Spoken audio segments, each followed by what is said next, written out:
Today we're here with Elena Stephenson, and I'm so excited to have a chat with her because, Elena, you have some exciting news to share with us. So I've just been announced as part of the Australian team competing at the World Championships in Chiang Mai in about 2 weeks' time. So that's really exciting. It's my second Australian team. I competed back in 2019 in Argentina as a junior. So this is my first race in the open category. So it's going to be very exciting. And I'm so excited for you. I mean, I've trained not really with you, but we've competed together. Yeah. And I've competed against you. So I've had the privilege of doing that against someone of such a high caliber, and you're just so inspirational to me. So I was so excited when I heard the news. Oh, thank you. Yeah, it's been really nice knowing you. We met racing at the beginning of the year, then we were training partners, and it's all developing from there. Yeah. So Elena and I, we kind of blind dated on our first event, teaming up together at the Aussies in Surf Lifesaving in the 2x1K beach run relay together. And I was so stoked with how we went at that with, living in Brisbane. Yep. There's no training that we can do here on the beach without having to travel at least an hour and a half. So, I was stoked about that. So do you want to introduce yourself? So where you're from, your running history, why you love the sport of running, and particular your outdoor running and everything like that? Yeah, no worries. So I started running when I was about 16.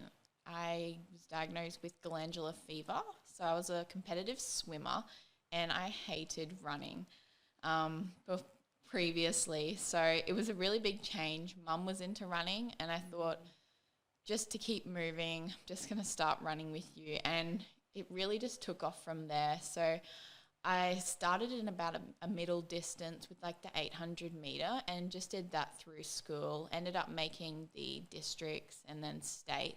And really just found my love of running from there.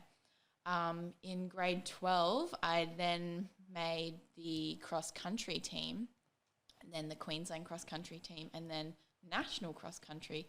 And my coach saw how well I was running and suggested mountain running. So the Aussie champs were coming up. I jumped in and I won. So off to Argentina from there. And since then, I've just continued to love running. I've moved into more of a long distance now from the 800 metre, doing half marathons. I love half marathon distance. So I've always had that competitive nature. So I think I just moved that from swimming to running, and Do you feel like your swimming helped you in your, say, lung capacity and, knowing the trainings, going on cycles, everything like that you do in swimming and transferring it to running, especially going on something like an 800 metre specialist to start with, where you've got all of the timing and rests and breaks and everything? Absolutely. I think my training really set me up, my swimming training really set me up well for running training, that discipline you have. When I met you at the Aussies, you were then training for the Gold Coast 30. So you were in complete training for that, and it was about 6 weeks away, I think. Yeah. So how'd you end up going in that? So I ended up winning that very unexpectedly. I was feeling quite fatigued, I think, after the Aussies. That 2K really takes it out of me for some reason. It's only 2 kilometres, but it just feels like so much more. I agree. So I didn't go in with any expectations, more to just complete that 30K. I'd never raced a 30K before, and leading up to that, I hadn't really been doing much mileage, I would say. So I went into that with zero expectations, and I think that was the best way to go for me. I was sitting in third most of the race, and I really just found that I had something left to give, I think, at the 27K mark. And I sort of just took second, and then I took first, and then I just held on. Yeah, and it was a really nice surprise winning that, and I suppose a confidence booster for the rest of the year, really. Did it spur you on to do more things? Well, I think it more gave me that confidence that leading up, because in the back of my mind, I knew these Aussie mountain running championships were coming up. I wasn't sure how I was feeling after the life-saving championships. So winning that 30K, knowing I had that endurance under my belt, I think really set me up well for those Australian mountain running championships. I did change my tack from, I think I had more road running events lined up, but it was at the Gold Coast, and it's a little bit on trail, and as soon as I touched that gravel, I was home. So yeah, it sort of reminded me that I really do love that trail, and yeah, really wanted to aim for those Australian championships in the mountains. So yeah, it's something about having that unevenness underneath your feet and not just doing the constant same stride over and over again. I just love exactly. it as well. You've made the Australian team for the mountain running. What is mountain running for anyone that doesn't know? So I did a bit of research before coming here because I didn't actually know myself. So I've found that it's sort of a mix between what they call sky running, which has to be above a 30% gradient at 2,000 meters. Elevation, yeah. sorry. No, that's something we can't do in Australia. Yeah. So it has to be above 2,000 meters elevation and above a 30% gradient. So it's a mix between that and trail running. Yeah. And I suppose the difference I found was mountainous topography is, so you're just running up the mountain. Yeah, so is it always running up or always running down, or is it a mixture of undulation between the two? I suppose it's a mixture, but typically it's an up and then a down. It's not an up and down and up and down. I suppose you find that typically with trail running. Yeah. It's a bit more varied. Mm-hmm. So in terms of the mountain running world championships, is it all uphill, or is there a mixture of different types of things? What's the events? So there's 5 events running in this championships. We start out with the uphill race. That's an 8.5K completely uphill. And then the second is the up-down hill. So that's a 11.2K, doing that same uphill that we've raced the first time and mixing up with a little bit of downhill at the end. Yeah. There's also a junior race that they're running, and then there's the long trail event. So there's a 40K and an 80K race. Wow, fantastic. And which two are you doing? I'll be competing in the uphill and the up-down. Yeah. And for our listeners, what gradient will that be? That's between 15 and 30%. Fantastic. I'm not sure if I envy you or not. I think I'd envy the challenge, but I'd get halfway up the hill and think, oh, why am I doing this? Absolutely. So what races have you done this year in, say, preparation for the race, and also to get qualification into the Australian team to go to the World Champs? So I started out with that 30K at the Gold Coast, which was more of a confidence booster, I feel, and a good training run under my belt. I then went to Canberra to compete in the Australian Mountain Running Championships, which is a qualifying race for the World Champs. I did the 2 races that I will be competing in at Worlds. So there was an up and an up-down on 2 separate days. Racing those back to back is quite difficult, so I'm looking forward to the challenge at Worlds. What mountain was that on? Sorry. Oh, that was Canberra. That was Mount Tennant. Oh, yeah, That was a 6.8K uphill. Yeah. And then a similar distance to Worlds, 11.2 for the next one. And then what other race, how did you qualify for the Australian team? So then the criteria came out where you had to compete in the National Cross Country Championships.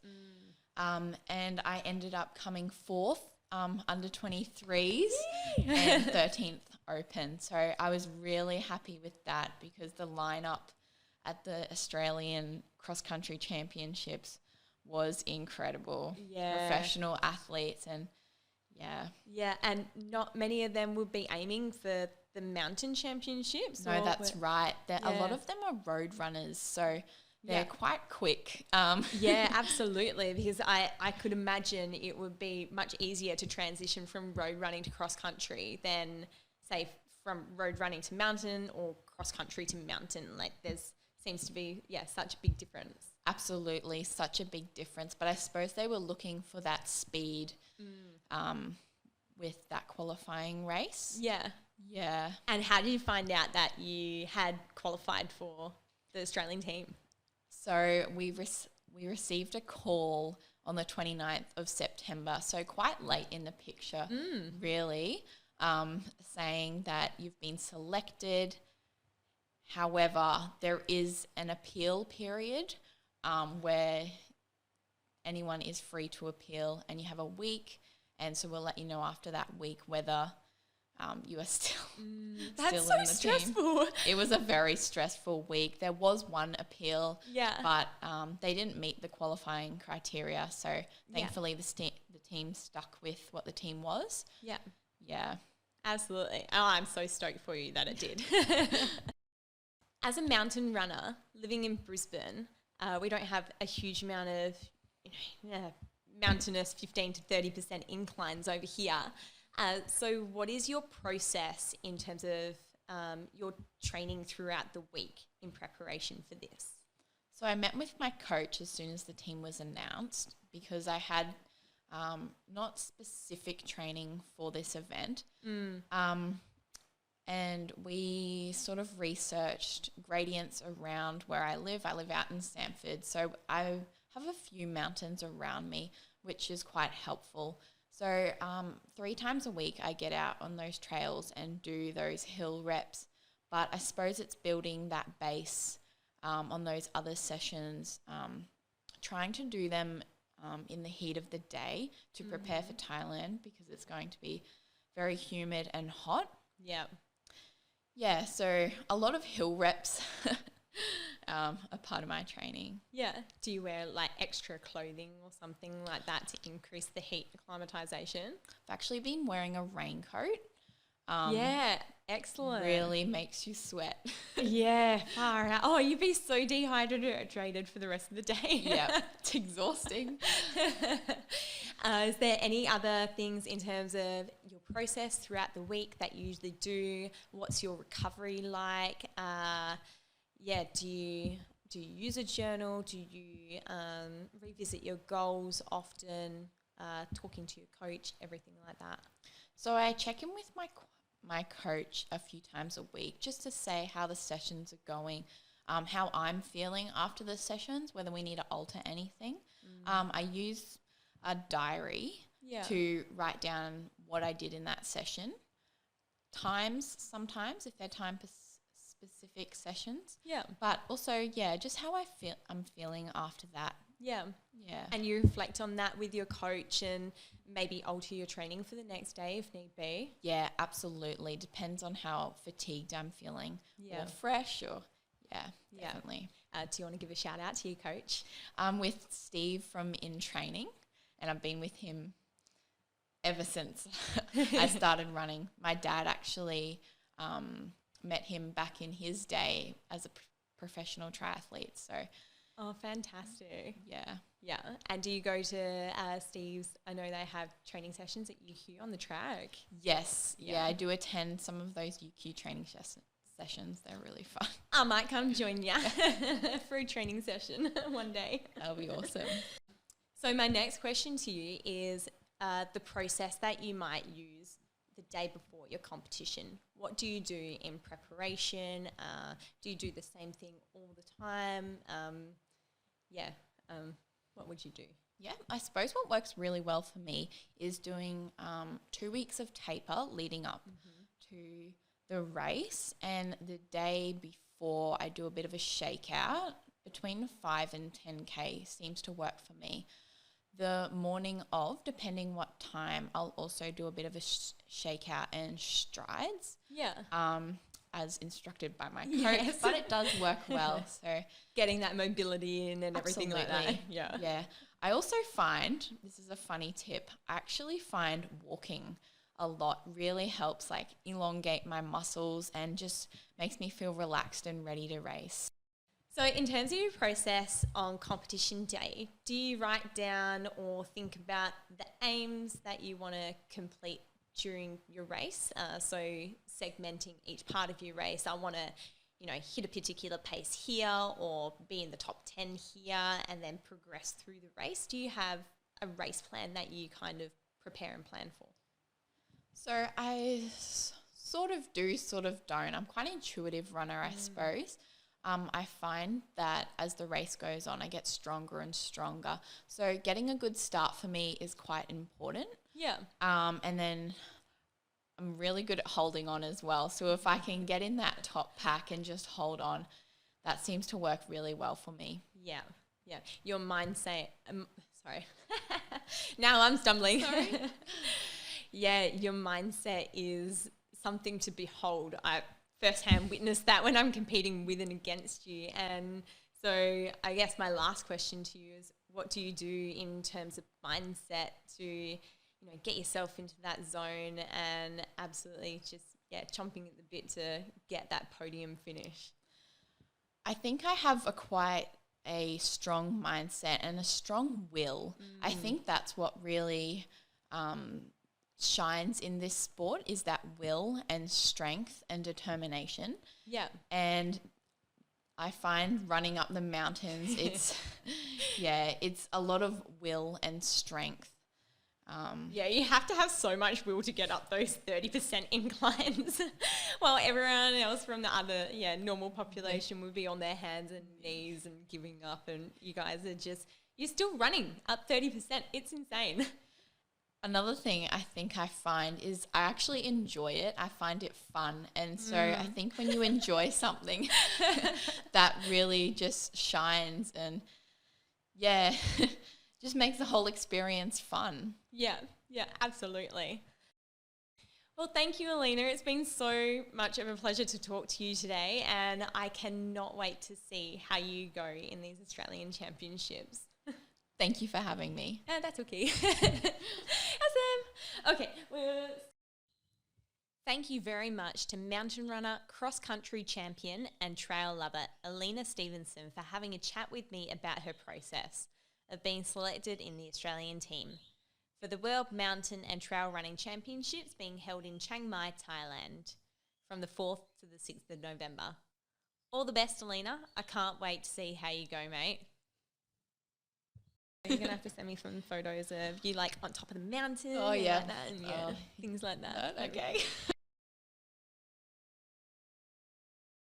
Oh, I'm so excited for you. I yelped with joy when I saw that you got into the Australian team, and then I had to look up what it was. Yeah, that's right. It's quite a new sport, and they've just introduced the trail into the mountain running championships as well. Okay. So it's a new experience for everyone. Living in Brisbane at the moment, what kind of training do you do to get that kind of gradient in? So nothing really compares to what I'll be experiencing over in Thailand. Back in 2019 in Argentina, we did about 35%, and that was just something I've never experienced before. It just felt like walking straight up. Like it was, except we're running. So it's something that we don't have here in Australia. So it's quite hard to, I suppose, acclimatise to that. But hill reps is all we can do, I guess. Found this one hill in Brisbane. Yeah, that's right. Yeah. Yep. because that would suck if it stopped recording. Yeah. The audio will keep going, so you'll have a podcast. Yeah, true.